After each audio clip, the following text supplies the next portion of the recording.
The new thing, which is also the old thing, is to question, why does God or why does the Most High allow bad things to happen? Why would he create war?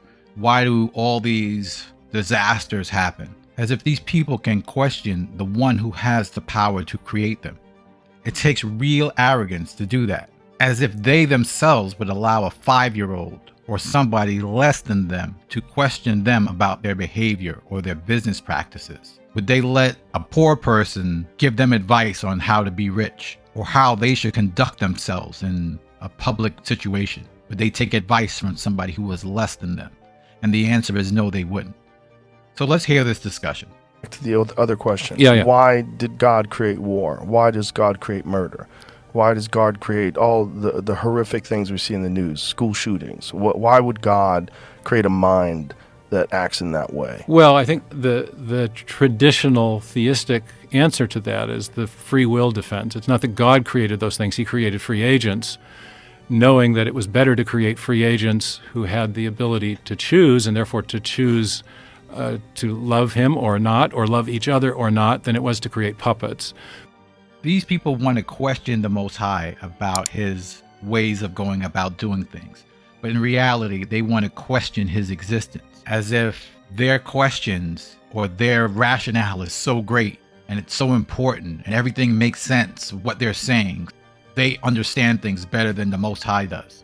Yet these same people would never question their boss at work. They would never question their doctor or their dentist. They're silent as church mice. There's two important things to understand when it comes to the Bible and the Most High. The first thing to understand, and this is the most important thing to understand when it comes to dealing with the Bible and the Most High, he doesn't care what anyone thinks. The Most High is alone. There's nobody with him. So he doesn't care what humanity or people on earth think. And the second thing to understand is that there are people walking around the earth that the Most High created to be destroyed. What's important, who we get our advice from and who we listen to. Are you listening to somebody who the Most High put here to destroy? It's important to understand the Most High puts people on earth to destroy them. They were created or made vessels to be destroyed. So let's start the discussion by reading Romans chapter 9, verse 19. Thou wilt say unto me, why does he yet find fault? For who has resisted his will?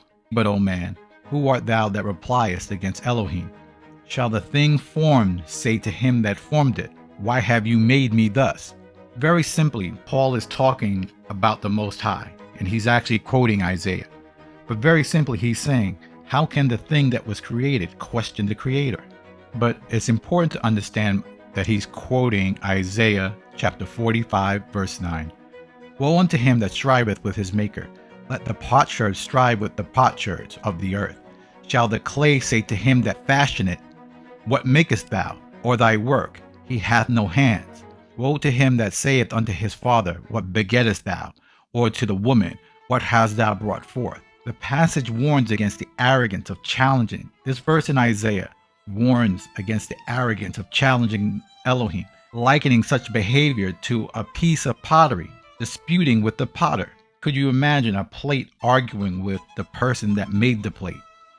This analogy is meant to highlight the absurdity of creatures questioning the wisdom and the authority of its maker. The text underscores the importance of recognizing and submitting to Elohim's sovereignty. He knows best, acknowledging that Elohim's ways and reasons are beyond their human comprehension. But it goes further than that. We have to read the entire section of both of these verses, right? So we read in Isaiah, and we're going to expand what we read in Romans. We can get a better understanding of the Most High and his thought process, because it's a waste of time. I can tell you as a fact, it's a waste of time trying to question your Creator.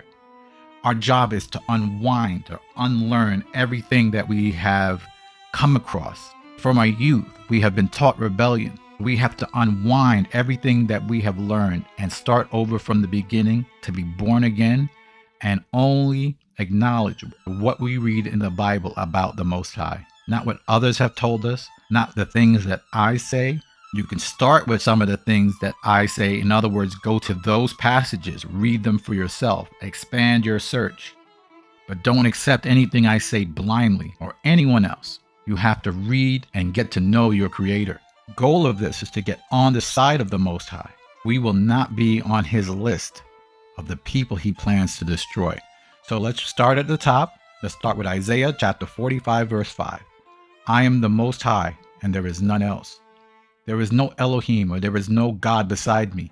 I girded thee when thou hast not known me, that they may know from the rising of the sun and from the west that there is none beside me. I am the Most High, and there is none else. Elohim loves to declare his supremacy, his uniqueness as being the only one. In these verses, Elohim emphasizes that he is the only true power, and there is no deity besides him. He acknowledges that people may not fully recognize him or know him. He's really talking to Israel at this point, that they did not know him, but his purpose is for all to eventually recognize his absolute authority and existence. It's important to get the pre-sale on this. You want to try to understand the Most High before he makes himself known to everyone. From the east and to the west is a statement of Elohim's sovereignty and a call for the people to acknowledge his divine presence and power, so we will all get to one day to understand our Maker. Continue reading with verse 7. I form light and create darkness. I make peace and create evil. I, the Most High, do all these things.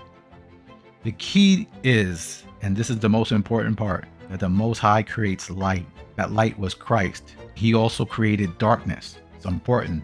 It's a balance. He created both light and darkness. He has the power to make peace, and he also creates evil. Now, before someone goes to examine the blue letter and try to give me a better understanding of what this means, or go back to the Hebrew manuscripts and try to tell me that this doesn't quite mean that. The way to understand the Bible is just to read it all the way through. So to get a better understanding on how the Most High creates evil, let's read 1 Samuel chapter 16, verse 14. But the Spirit of the Most High departed from Saul, and an evil spirit from the Most High troubled him. And Saul's servant said unto him, Behold, now an evil spirit from the Elohim troubleth thee. If you don't understand that the Most High is the one who authorizes evil spirits to come and to go as they will, and to use them as punishment for people for not obeying him, if you don't understand that, there's a good chance you don't understand the Bible. There's only two things you can do at this point. Either you have to go do something else because you don't like the Most High, and there's no purpose in reading the Bible and pretending verses like this don't exist and just to ignore them. Or the other thing you can do is to start over from the beginning and just accept what you read and get to know him and not to be on his bad side. So an evil spirit doesn't come and trouble you because it's in his pocket or in his way to do. It's part of his personality. Continue with verse 8. Drop down, ye heavens, from above, and let the skies pour down righteousness. Let the earth open, and let them bring forth salvation, and let righteousness spring up together. I, the Most High, have created it. Woe to him that striveth with his Maker. Let the potsherd strive with the potsherds of the earth. Shall the clay say to him that fashioned it, What makest thou? For thy work he hath no hands. Woe unto him that saith unto his father, What begettest thou? Or to the woman, What hast thou brought forth? Thus saith the Most High, the Holy One of Israel, and his Maker. Ask me of things to come concerning my sons, and concerning the work of my hands. Command ye me. I have made the earth, and created man upon it. I, even my hands, have stretched out the heavens, and all their host have I commanded. The Most High is letting you know very simply that he created the earth, and he will not be questioned. It's as simple as that. No more than you can question your boss unless you plan to be fired. It stresses the obedience factor. You must obey the Most High. It's as simple as that.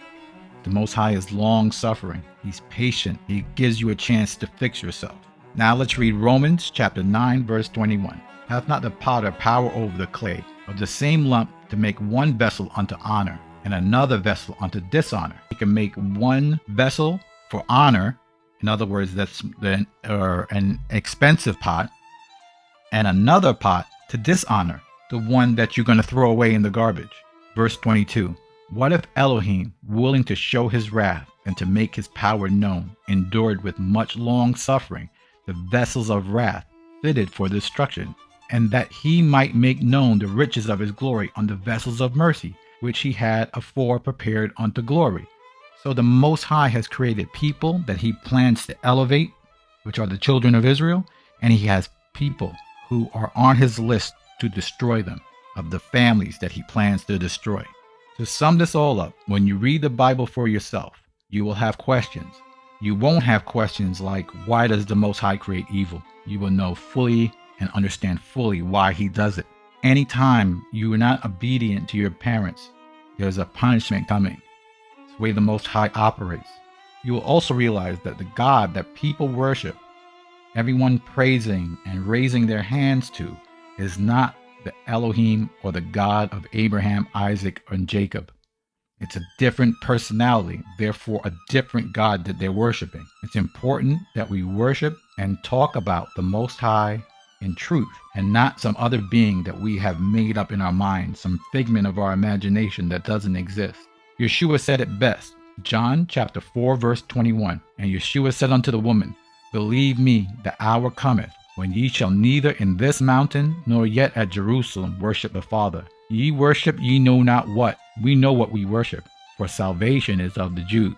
But the hour cometh, and now is, when the true worshippers shall worship the Father in spirit and in truth. For the Father seeketh such to worship him. Elohim is a spirit, and they that worship him must worship him in spirit and in truth. Notice Yeshua didn't say anything about what he needed. He was saying that the Father is looking. The Father is looking for people to worship him, especially the children of Israel. He's looking for them to worship him in spirit and in truth. First, we learn about him by reading the Bible all the way through, and then once we get an understanding, then we can worship the Father as he intended, and to love him with all the understanding, in spirit and in truth. That's it for today. Thank you for watching, and I will see you in the next video.